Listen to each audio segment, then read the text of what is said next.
Coba tebak, unsur apa ya yang memiliki peran untuk menyusun materi genetik, yaitu DNA dan juga RNA? Hahaha, susah ya?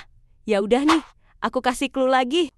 Unsur ini juga menjadi sumber energi dan berperan dalam menyusun membran sel loh. Kira-kira unsur apa ya itu? Nah, betul. Unsur fosfor namanya. Nah, yang perlu kamu ketahui, fosfor juga biasanya membantu tumbuhan agar tumbuh subur dan berkembang dengan baik loh. Bahkan, hewan pun membutuhkan fosfor untuk menjadi penyokong penting pada tulang dan gigi mereka, tahu? Dengan begitu, fosfor tentu punya peranan yang sangat besar bagi kehidupan kita. Pokoknya penting banget deh ya buat semua makhluk hidup. Lalu, kira-kira dari mana ya fosfor ini berasal? Nah, itu dia yang menarik dibandingkan unsur lainnya. Fosfor itu nggak seperti karbon ataupun nitrogen yang bisa menguap ke atmosfer, tahu? Tetapi, fosfor sendiri banyak ditemui di batuan litosfer, hidrosfer, dan biosfer. Nah, untuk memperoleh fosfor, batuan tersebut haruslah dipecah atau dihancurkan terlebih dulu, yang membuat ketersediaan fosfor ini tuh agak sedikit langka. Jadi, udah pasti daurnya tuh spesial banget. Kemudian, bagaimana sih daur fosfor itu?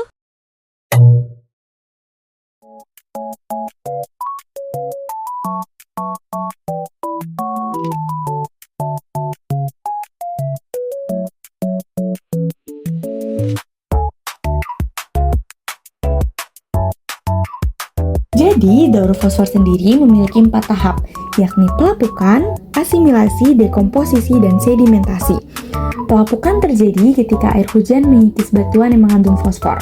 Lalu, fosfor akan terlepas dari batuan dalam bentuk ion fosfat. Fosfat ini akan hanyut terbawa aliran air menuju tanah dan perairan seperti laut.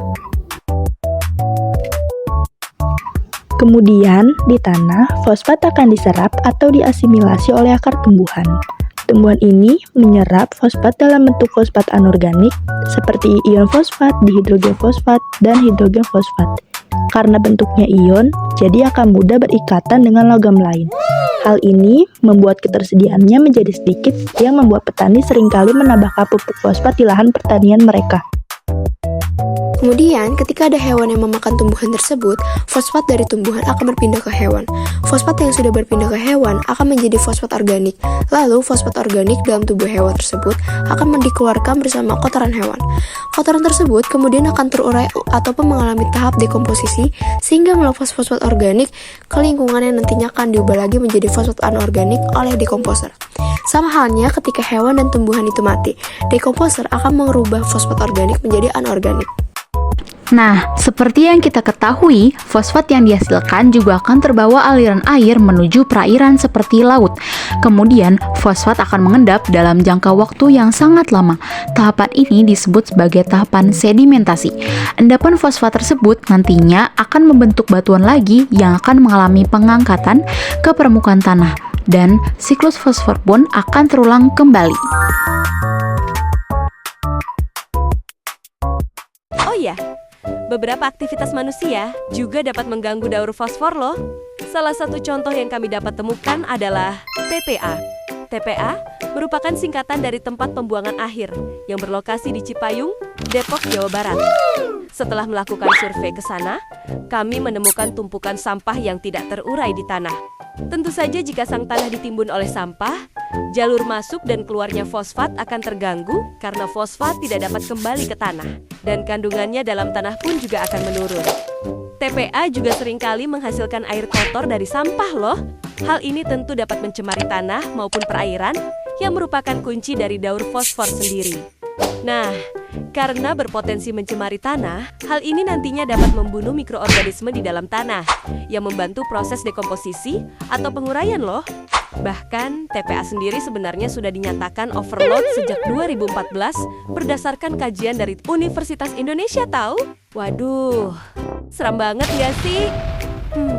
Lalu, kira-kira apa ya solusi yang dapat kami tawarkan untuk mengatasi permasalahan tersebut? Nah, kita dapat menggunakan salah satu pendekatan kearifan lokal Sunda loh, yang biasanya dikenal sebagai sabilulungan ngurus runtah, yang berarti gotong royong dalam budaya Sunda untuk pengelolaan sampah berkelanjutan. Kata sabilulungan ini memiliki makna ikatan kebersamaan untuk meraih tujuan bersama. Selain itu, kata sabilulungan ini juga memiliki kesamaan kata dengan gotong royong loh. Wah, keren banget gak sih? Ungkapan semangat sabilulungan ini juga mengedepankan semangat silih asah, silih asih, silih asuh, dan silih wawangi antar sesama. Jadi, dengan melakukan pendekatan kearifan lokal Sunda ini, kita dapat saling bekerja sama untuk memilah sampah-sampah yang ada di lingkungan sekitar kita. Hal ini juga bisa jadi salah satu bentuk kepedulian kita kepada alam dan sesama manusia loh. Selain itu, kita juga dapat menerapkan prinsip 3R, yakni reuse, reduce, dan recycle. Suatu solusi tentu tidak akan ada gunanya jika tidak diterapkan dalam kehidupan kita sehari-hari. Karena itu, marilah kita sama-sama menjaga alam bumi tercinta kita dari hal yang paling kecil terlebih dahulu. Yuk, sama-sama kita beralih ke metode pengolahan sampah yang lebih ramah lingkungan. Wah, tak terasa, ternyata kita sudah ada di penghujung video loh. Kalau begitu, sekian informasi dari kami ya. Diharapkan apa yang kami sampaikan dapat bermanfaat dan diterapkan dalam kehidupan kita yang akan mendatang. Kami pamit undur diri ya. Sehat selalu pecinta alam.